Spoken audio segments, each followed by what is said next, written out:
Why don't we take a minute now and put our cozy place in our mind? Think about where you feel the safest and the snuggliest in the whole world. When I was a kid, I was in the Scouts. I loved hiking and camping. And one year, when I was around 12, I had the opportunity to go hiking in the mountains for 11 days. We had to carry all of our food with us. And the way we did that was we got dehydrated food. That means they took all the water out of it. And it came packed in these silver squished down packages. You could stack a lot of them in your backpack. And every night it was one person's turn to feed the entire troop. And the way you did that was you opened up these dehydrated food bags and you put the water back in and then you cooked it up. And so on my turn, my time to cook for everybody, I had my place in front of the fire and I had my stack of dehydrated food and I had my Boy Scout knife.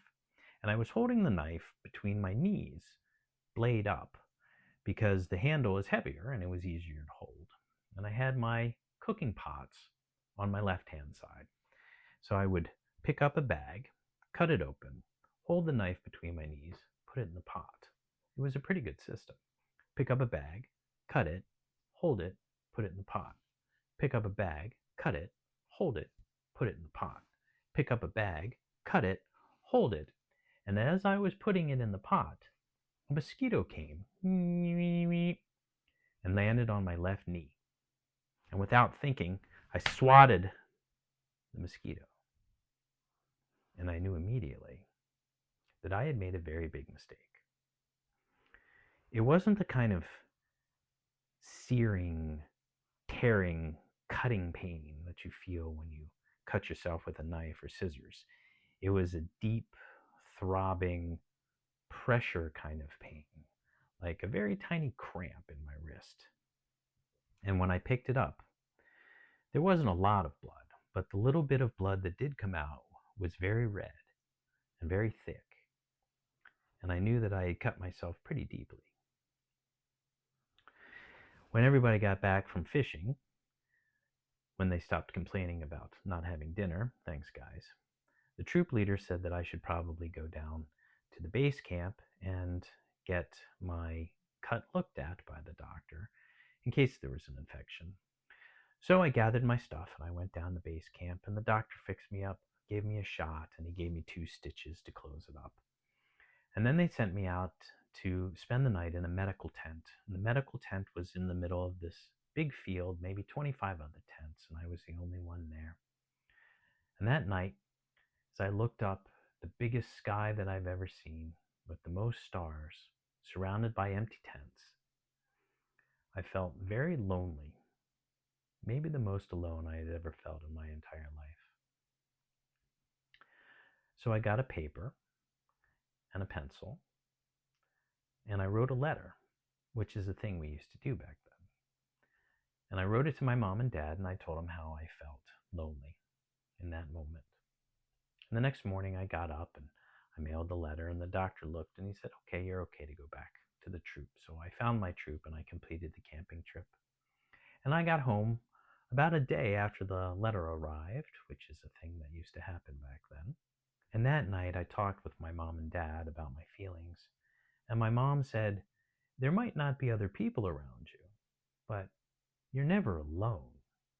The people that you love and the people that love you, you carry with you in here and in here. And anytime you need to talk to somebody, you can talk to them. And they're very good listeners. Why don't we listen to the rest of Treasure Island by Robert Louis Stevenson? Find out how the story ends.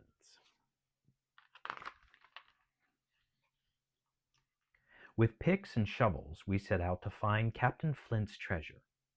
The men were armed to the teeth.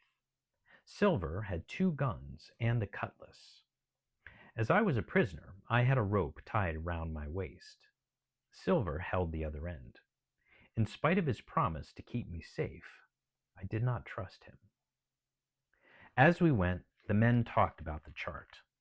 On the back of it was written, "Tall tree, spyglass shoulder, bearing a point to the north of north-northeast, Skeleton Island, east-southeast, and by east 10 feet." So we were looking for a tall tree on a hill. The men were in high spirits, and Silver and I could not keep up with them. Suddenly there was a shout from one of the men in front. The others ran towards him, full of hope. But it was not treasure he had found. At the foot of the tree lay a human skeleton. The men looked down in horror. The few rags of clothing that hung on the bones showed that the man had been a sailor. The skeleton was stretched out straight, the feet pointing one way, and the arms raised above the head, pointing in the opposite direction. "This here's one of Flint's little jokes," cried Silver. "These bones point east, southeast, and by east. This is one of the men he killed, and he's laid him here to point the way." The men felt a chill in their hearts, for they had all lived in fear of Flint. "But he's dead," said one of them. "Oh, sure enough, he's dead and gone below," said another pirate. "But if ever a ghost walked, it would be Flint's." "Aye," said a third man. "I tell you, I don't like to hear 15 men sung now, for it was the only song he ever sang." Silver put an end to their talk, and we moved on. But I noticed now that the men spoke softly and kept together. Just the thought of Flint was enough to fill them with terror. At the top of the hill we rested. In whispers, the men still talked of Flint. "Ah, well," said Silver, "you praise your stars, he's dead." Suddenly, from the trees ahead, a thin, trembling voice struck up the well-known song. 15 men on the dead man's chest, yo ho ho, and a bottle of rum." I have never seen men so dreadfully affected as these pirates. The men were rooted to the spot. The color drained from their faces as they stared ahead in terror.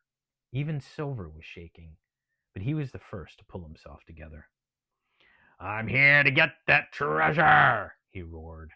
"I was never feared of Flint in his life, and by the powers, I'll face him dead."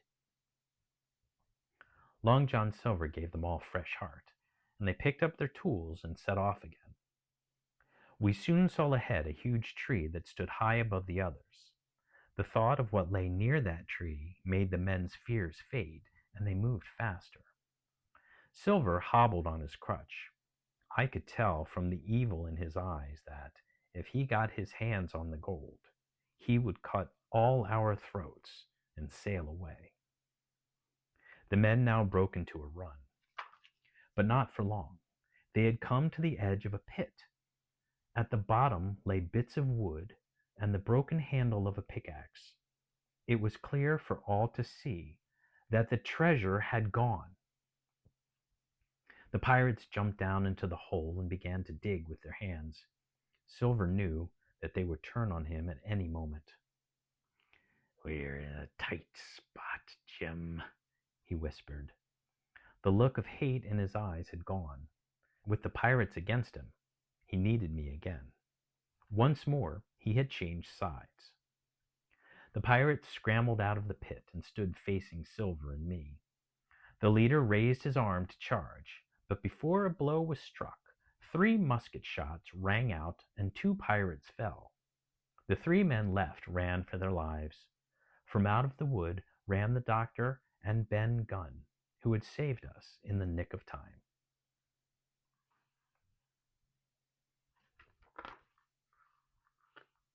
Chapter 8. Last Words. Silver and I were taken to Ben Gunn's cave, where the rest of our party was waiting. It was a happy moment for me to see all my friends again, and my friends were glad to move out of the log house to the safety of Gunn's cave. We now learned the answer to the question that had puzzled Silver and me. Dr. Livesay had found out that Ben Gunn, alone on the island for so long, had discovered the treasure and taken it to his cave. The map, then, was useless. That morning, Ben Gunn had watched from the woods as the pirates set out to seek the treasure. It was his voice that had struck terror into their hearts with his ghostly song. That night the captain, still weak from his wounds, along with Squire Trelawney, Dr. Livesay, and the rest of us, feasted and laughed and rested. Long John Silver, smiling quietly, became the polite and willing seaman I had first known. The next day we began to pack the treasure into sacks in preparation for loading it aboard the Hispaniola. There was a great mass of gold coins from every part of the world, and transporting it all was a difficult task. It took several days to move this great fortune. With the treasure stowed and plenty of water, we were ready to weigh anchor and set sail for home. Though we were not certain of their whereabouts, we knew there were 3 pirates still on the island. After some deliberation, we decided to leave them a good stock of food, along with some medicine, clothing, and tools, so that they could last until some ship found them. And so we set sail.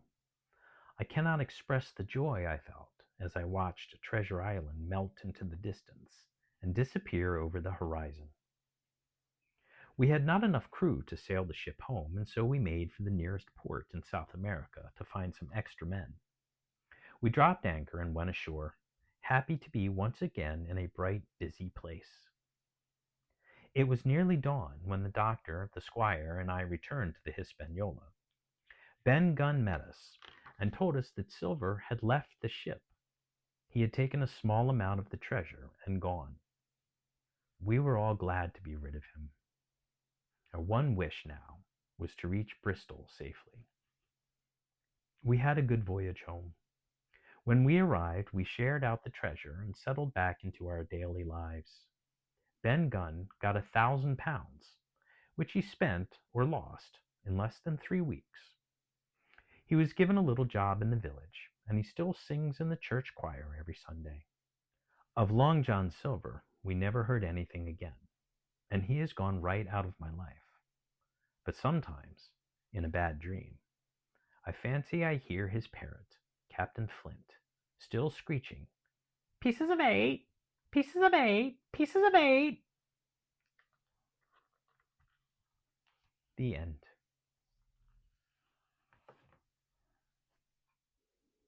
Life is an adventure.